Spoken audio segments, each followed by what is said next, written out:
Neutron star శక్తిని ఉపయోగించిన వెంటనే కాస్మిక్ కీ మెరిసింది. అది ఒక నక్షత్ర మ్యాప్ ని ప్రొజెక్ట్ చేసింది. అందులో ఒక కొత్త గెలాక్సీ కనిపించింది. ఓ వైట్ డ్వార్ఫ్ గెలాక్సీ. ఆ ద్వారం వెనుక విశ్వంలోని మరిన్ని రహస్యాలు దాగి ఉన్నాయి. అడ్వెంచర్ ప్రారంభం.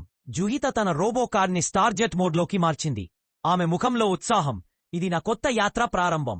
ఈ గెలాక్సీ వెనకే రహస్యామో తెలుసుకోవాలి అని అంది. ఓ పిల్లలకు సమాచారం. జుహిత చెప్పింది. వైట్ డ్వార్ఫ్ అనేది ఒక నక్షత్రం చివరి దశ. అది చాలా చిన్నదిగా కాని చాలా ప్రకాశవంతంగా ఉంటుంది. ఇది చల్లబడే వరకు కోట్లు సంవత్సరాలు పడుతుంది. కార్ స్క్రీన్లో ఒక హెచ్చరిక కనిపించింది. ఈ గెలాక్సీని కాపాడే గార్డియన్ ఉంది. దాన్ని ఓడించగలిగితేనే కొత్త ద్వారం తెరుచుకుంటుంది అని.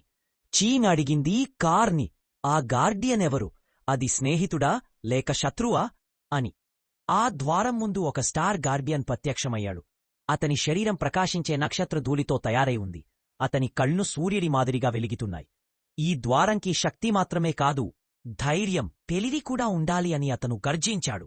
ముందు తెలివి పరీక్ష పెట్టాడు. అది ఒక్క సైన్స్కి సంబంధించిన ప్రశ్న. వైట్ డ్వార్ఫ్ నక్షత్రం ఎందుకు క్రమంగా చల్లబడుతుందో చెప్పు, అదే నీ జ్ఞాన పరీక్ష అని అన్నాడు. జుహితా సమాధానం: వైట్ డ్వార్ఫ్లో ఇక ఫ్యూజన్ జరగదు.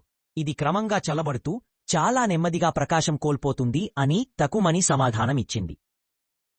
హాయ్ అందే అందరికీ. నా వీడియోలు మీకు నచ్చినట్లయితే దయచేసి లైక్, షేర్ మరి సబ్స్క్రైబ్ చేయండి. మీ సపోర్ట్ వల్లనే నేను ఇంకా మరిన్ని సాహసకరమైన, ఉత్సాహభరితమైన కాంటెంట్ మీ ముందుకు తీసుకురాగలను. మన అడ్వెంచరస్ జర్నీని కలిసి కొనసాగిద్దాం. Thank you.